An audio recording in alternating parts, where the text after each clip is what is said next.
Bismillahirrahmanirrahim. Assalamualaikum warahmatullahi wabarakatuh. Alhamdulillahilladzi ja'alana minal muslimina wal mu'minin. Wassalatu wassalamu ala asrafil anbiya'i wal mursalin wa ala alihi wa sahbihi ajma'in. Amma ba'd. Kaum muslimin rahimakumullah. Alhamdulillah, di sore ini kita masih diberikan kekuatan dan kenikmatan oleh Allah Subhanahu wa taala untuk melaksanakan ibadah puasa Ramadan. Mudah-mudahan puasa kita hari ini dapat dicatat oleh Allah sebagai amal solih bagi kita semuanya. Kaum muslimin rahimakumullah, ada sebagian di antara saudara-saudara kita yang menanyakan bagaimana caranya kita mengambil rukhsah atau keringanan untuk tidak berpuasa pada saat kita dalam perjalanan. Hal ini tentu bisa kita rujuk atau bisa kita kembali kepada firman Allah Subhanahu wa taala dalam surat Al-Baqarah ayat 184. A'udzu billahi minasyaitonir rajim. Bismillahirrahmanirrahim. Ayyaman ma'dudat. Faman kana minkum maridan aw ala safarin fa iddatum min ayyamin ukhar. Wa 'alal ladzina yutiqunahu fidyatu ta'amu miskin. Faman tatawwa'a khairan fahuwa khairul lah wa an tasumu khairul lakum in kuntum ta'lamun. Salah satu isi dari ayat ini adalah bahwa faman kana minkum maridun aw ala safarin, dan barang siapa di antara kalian yang sakit atau dalam perjalanan, maka bagi mereka adalah faidatum min ayyamin ukhar, menggantikannya di hari yang lain yang sering kita kenal dengan mengqadha atau mengganti puasa Ramadan ini di hari-hari selain bulan Ramadan. Pertanyaannya, perjalanan yang mana yang diperbolehkan untuk kita boleh tidak berpuasa Ramadan? Atau dalam istilah lain, boleh kita berbuka?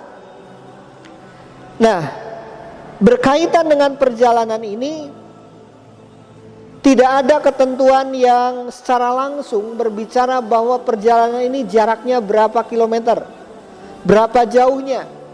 Memang tidak ada.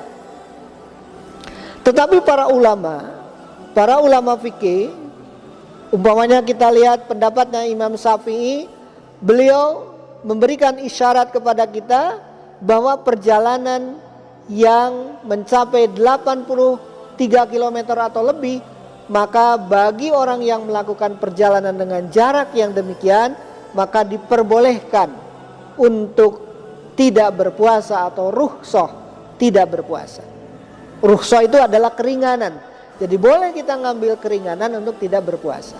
Tapi kalau kita lihat dalam buku-buku lain, umpamanya pendapat Imam Al-Qardawi, beliau menjelaskan kepada kita bahwa yang dinamakan perjalanan itu adalah ukurannya adalah urf atau kebiasaan, adat kebiasaan.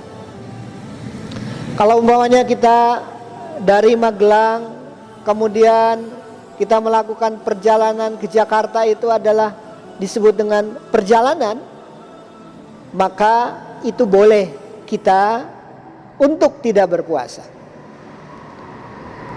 Kalau umpamanya kita mengukur dari jarak saja, maka boleh jadi kita perjalanan kita muter-muter di Magelang, kemudian jaraknya sampai 83 km atau kurang lebih 80 km. Apakah ini disebut dengan perjalanan?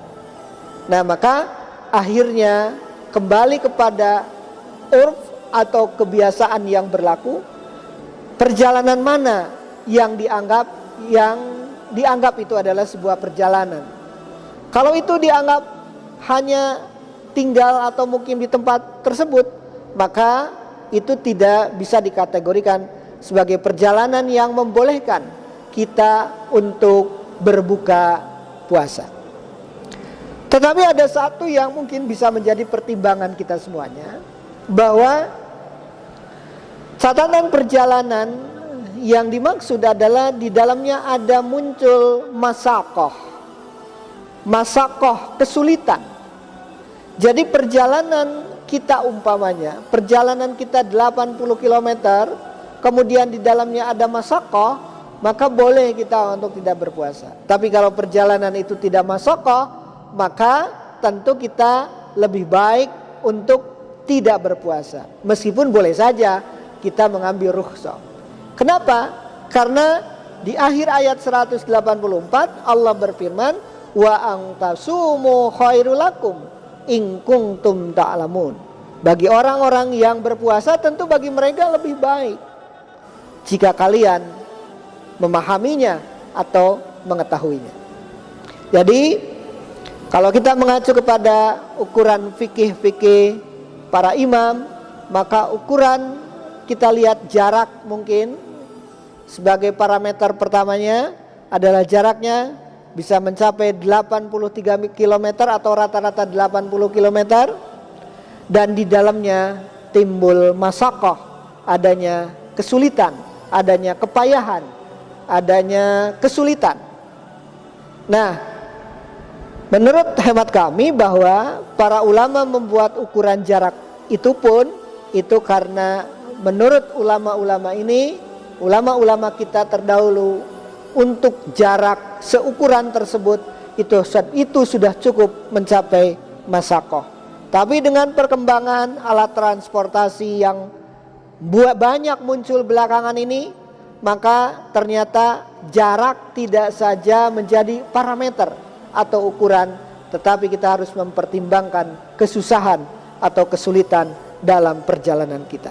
Demikian akhirnya saya, Dede Asikin Nur dari Majelis Tabligh Pimpinan Daerah Muhammadiyah Kota Magelang, mengajak kepada Bapak Ibu kaum muslimin semuanya untuk sama-sama bisa menyalurkan zakat, infak maupun sedekahnya melalui Lazismu Kota Magelang.